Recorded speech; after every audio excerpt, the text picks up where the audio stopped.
Year 10 and 11, welcome to your AQA English Language Paper 2 revision. This video will focus on question 2.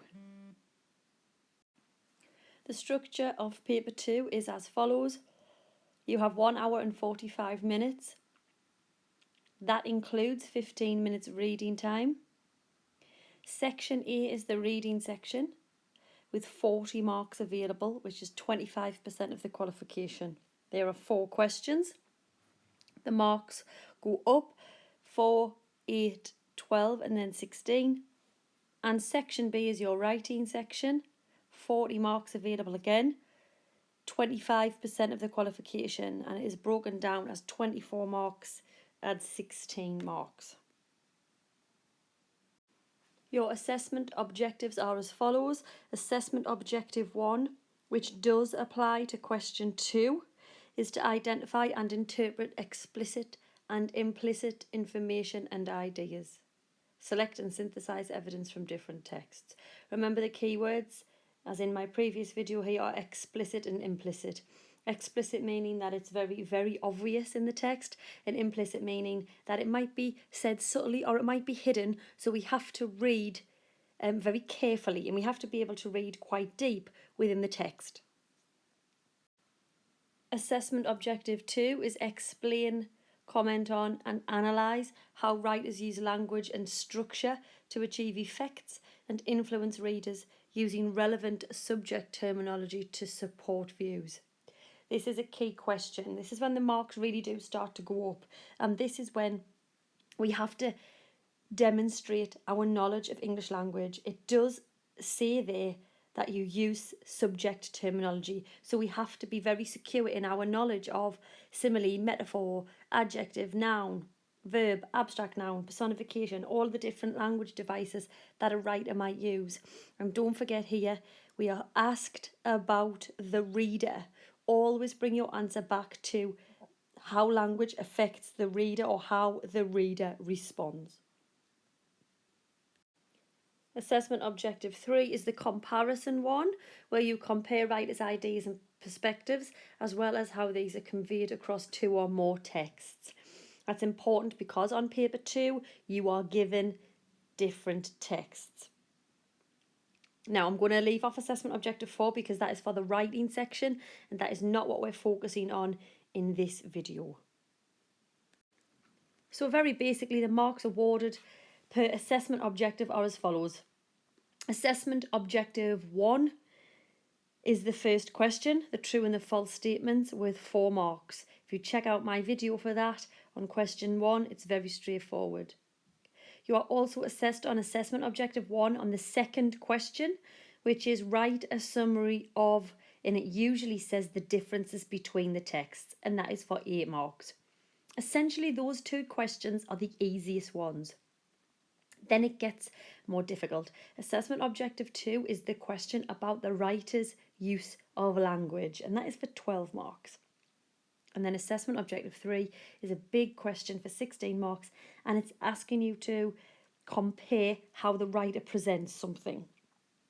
Okay, so question 1 and question 2 are really your straightforward questions where we want to solidify full marks, because as I say, question 3 and 4 are going to get more tricky. The paper then. What is included in the paper is 2 texts. They are both non-fiction. So please, in the run-up to this exam, read non-fiction texts, i.e. newspaper articles, diary entries, things like that, okay? So that you are fully prepared for any text that you may be given. The texts are linked by topic, and it's usually a topic that has changed over time. For example, something like feminism, racism, something like that. They are linked by topic, and they come from different centuries. Usually you're going to get a text that is pre-19th century and one that is more modern, so that there's clear differences between what is said and how a topic is discussed. All right, so 2 texts, non-fiction, different centuries, about the same topic. You can prepare for this by reading newspapers, reading diaries, things like that. So the question might read something like, you need to refer to source A and source B for this question. Use details from both sources. Write a summary of the differences between Nick Griffin, Holocaust Denial, and the Diary of Anne Frank for 8 marks. Now these two texts are the two texts I mentioned on my first video, which was about question 1. I shall bring the articles up in a second just so we can have a look. Now, first of all, the first thing that needs to be said is this. A lot of students overthink this question. The question is asking you for a summary of the differences. You do not need to go into great language analysis and in-depth analysis of the language, because that is the next question. You don't really need to write about the effect on the reader either, because again, that is your next question. This is write a summary of the differences between the two texts. You can write this answer in your own words and use quotations to support what you say. I shall upload the texts now, and you can pause the video to remind yourself of the texts we're going to use as we practice this question.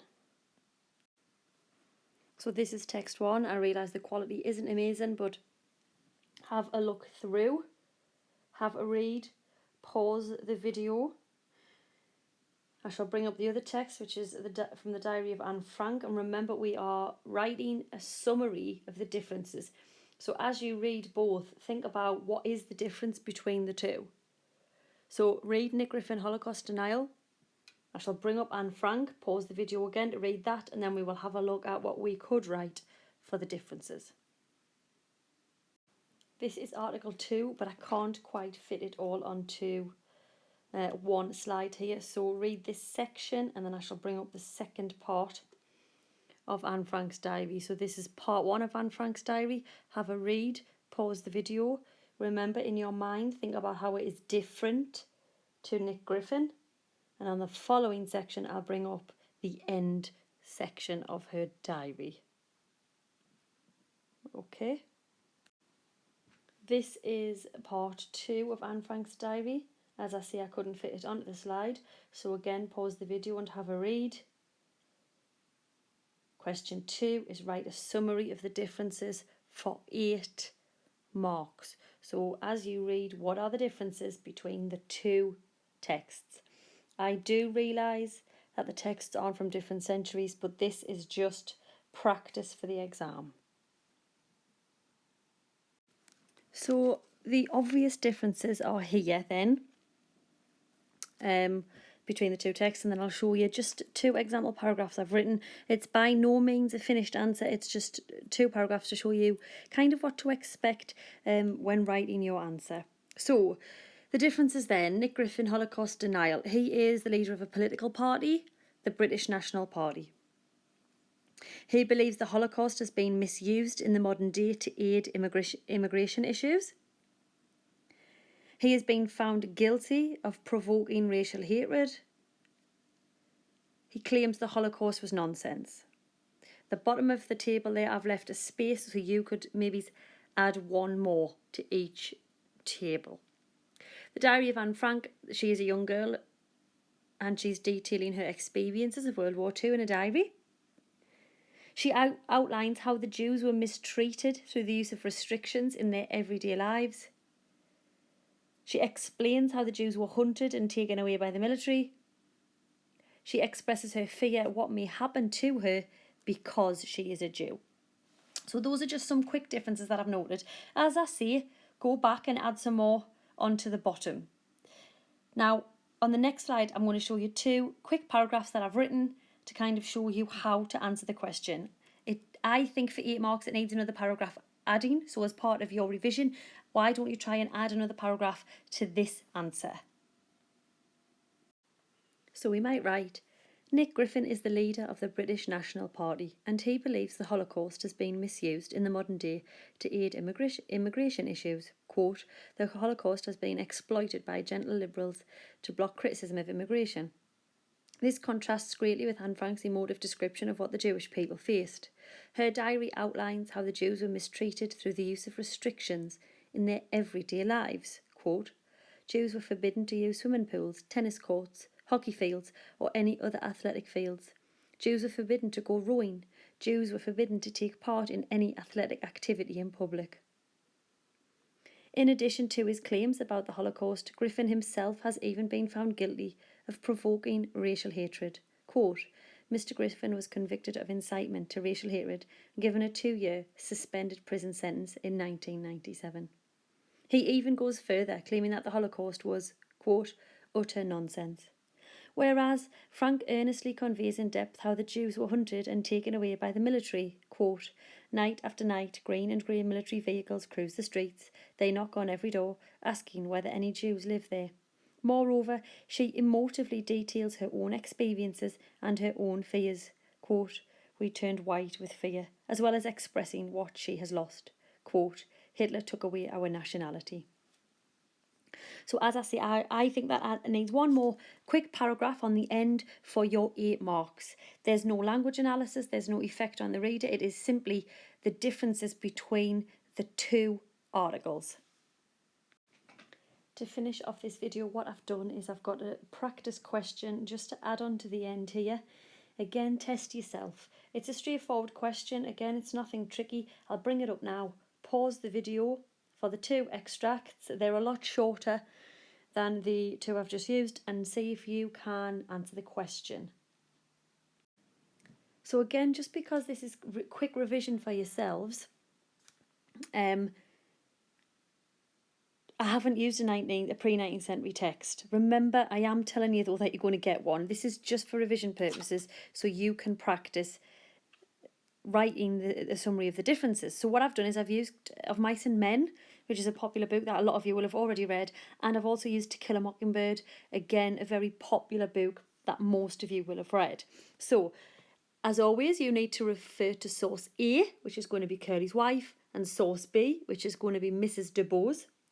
And you need to write a summary of the differences between Curley's wife and Mrs. Dubose for 8 marks. Okay, this is your extract on Curley's wife. This is a very familiar passage from the novella where we are introduced to her in chapter 2. Pause the video, read this. You'll probably know the book already. Read Curley's wife's introduction here. Remember, when you read the next section on Mrs. Dubose, you're going to have to write a summary of the differences between the 2. So pause this video and remind yourself of Curley's wife's introduction. If you've never read Of Mice and Men, then you're going to have to take a little bit more time reading it. When you practice writing this answer, I should have said this earlier, spend no more than 12 minutes. 10 to 12 minutes for this question, because we are going to have to move to the 12 and the 16 mark questions, okay? So this is source A and this is source B. So you are comparing the differences between Curley's wife and Mrs. Dubose. It's a quick summary.